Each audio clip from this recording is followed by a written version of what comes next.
Today I have 3 tips for you on how to absorb impact better. Little things which you may not have been taught, which are going to help you the next time you're sparring and you start taking some massive low kicks, or maybe you're catching a round kick and you're going, ooh, that hurt. We're going to have these little things which took me a long time to learn to dial in. Only a massive amount of experience has led me to being able to share this with you.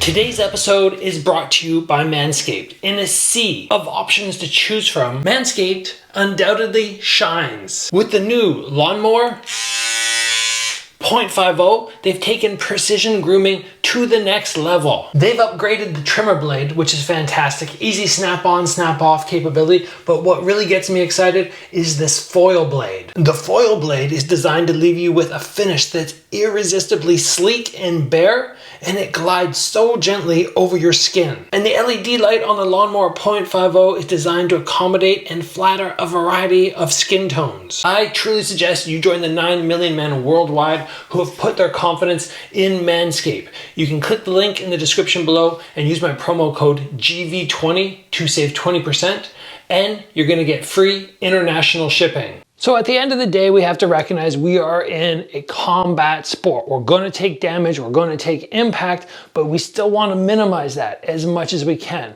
And one of the most common questions that I have got from people when I go teach seminars, and we're talking about catching body round kicks, people say, yeah, I can catch the body round kick and I have their leg, but it really hurts my ribs when that impact comes. And I go, okay, well, did you step to the side? And they're like, yeah, every time it comes, I step to the side and I grab it, but it's still sore. And then I started sharing this little trick with people, which I realized I implemented myself to keep myself safe.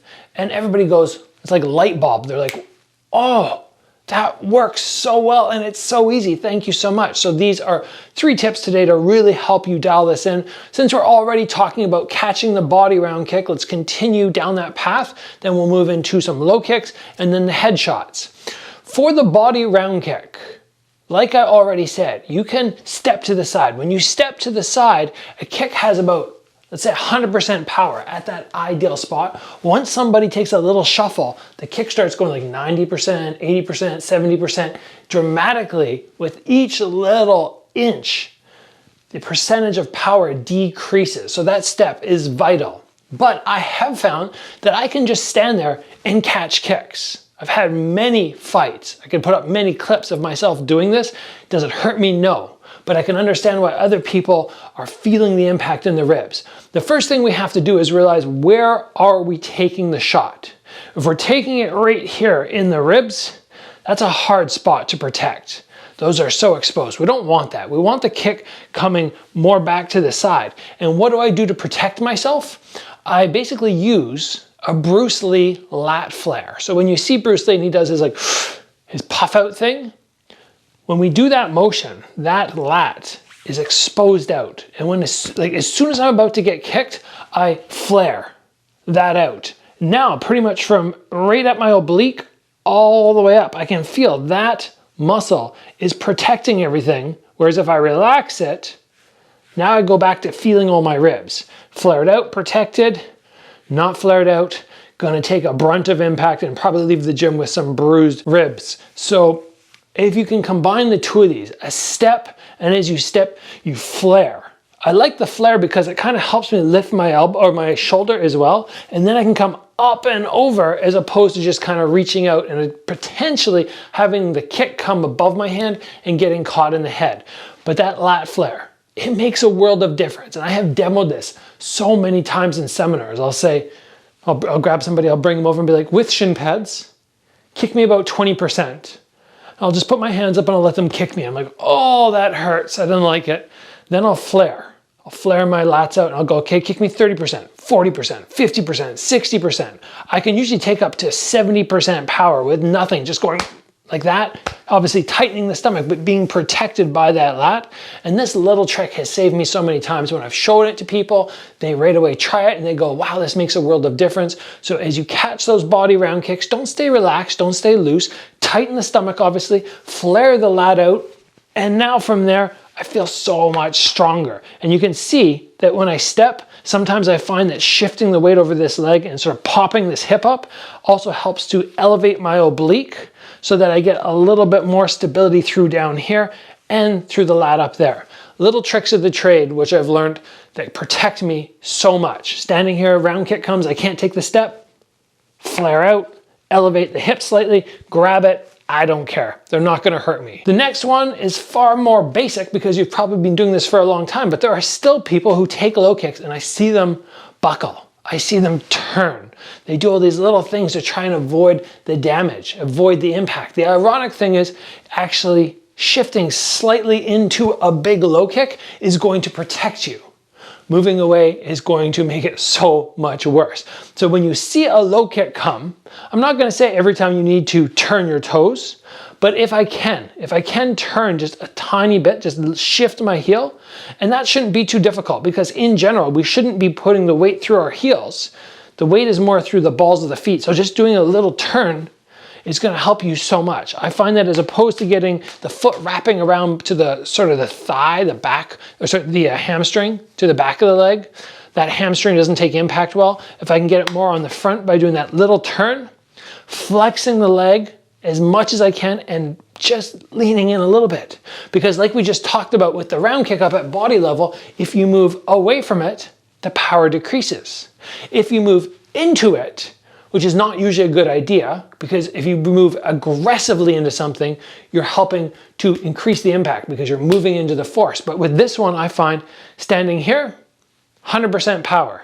Going like that, more like 95% power. And if I see it coming a little early and I move and I stop and then it hits me, it's not as hard as it would have been if I just stayed in position. Definitely not as hard as it's gonna be as if I do this, because now it just feels terrible. And I basically stayed in that center line. I haven't even moved over here. So this little trick of just turning your toes just a tiny bit out, shifting the heel, dropping your weight forward, flexing the leg as much as you can. I could take low kicks, loads. I've done videos about showing how strong my legs are and how much damage they can absorb. And it's just very simply by using that technique, obviously some conditioning as well, having people chop my legs. But a lot of it is that technique, that little turn, catching that right spot, not just staying here with straight legs, getting kicked and going, oh yeah, it doesn't hurt. That would definitely hurt. That definitely would not. And the final thing that we're going to talk about today in terms of dealing with impact, little tricks that I've learned, is when we have a punch coming, we want to shift. We want to move a little bit. The head is very different than the rest of the body. We can deal with a decent amount of impact down here. Once we get up here, we don't want to be going and just trying to hold our ground. Yes, some neck tension will help our head from getting smacked around, but if you can move with a shot, it's really going to help you. And I have a number of fights where I've been on the end of some punches and just see the head move a little bit. Roll with it, essentially. How do you teach yourself to do this though? It's a hard thing to do. The beginner point, the very first level, is to basically take your hand and bring it towards yourself. And you're going to slap yourself in the face and you're going to learn to just roll with it, but keep your eyes on that hand, because as you shift, you're keeping this hand, which would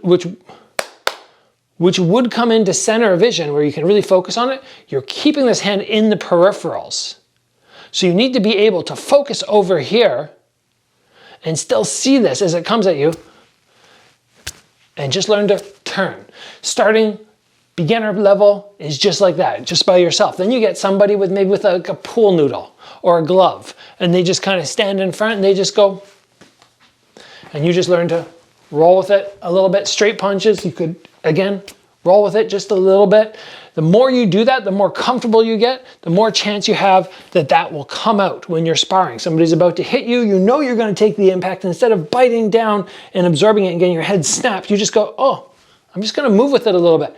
Then when that shot hits, it's not you stationary and then your head getting jolted. It's you already moving. And when they hit you, I don't even know what the impact difference would be. Like 100%, maybe like 50% when you already start the motion yourself. Tricky thing to do, but when you can start really locking your eyes and not panic moving, but actually moving with intent, moving to move with a shot as opposed to wait until you get hit and get forced into movement, it makes a world of difference. It'll keep you so much safer. And the 3 things which I mentioned today, even though these are obscure, small things which you probably won't learn in your gym and your coach may not tell you, if you can dial these in, they're gonna make a big difference. They're gonna make you feel so much better, so much less damaged when you finish a sparring session. Or if you're getting into fights, you're here, you're learning because you have a fight coming up, then of course, these are super important. And guys, please remember that for the month of December, I'm actually offering one-on-one Zoom privates. These do not come around that often. I do them in between training camps when I can. So if you're wanting to book, there's a link down below there. You can send me training footage, fight footage. I can analyze it, then meet with you for your one-on-one session, or you can just meet with me. We can talk about things, work on techniques you're struggling with. I can watch you shadow box and then give you things to work on. Or if you just want to chat with me, you can book a 30-minute one-on-one call where we just go, oh, what are you struggling with? Could be something mental if you have a fight coming up. Could be something technical where you're going, oh, I just can't figure out how to block this, or when I try and throw high kicks, they're just not going. Can help you with anything. I've done over probably like 200 of these by now, and every time somebody leaves, they're like, wow, you just cleared up whatever was confusing me so fast. So links down below. If it's something you're interested in, remember it's only gonna be around for another couple weeks, I think, before I have to shut it down again. Then maybe I'll pick it up again in the new year. Thank you for joining me today, guys. As always, train hard, and I will see you back here soon for another video.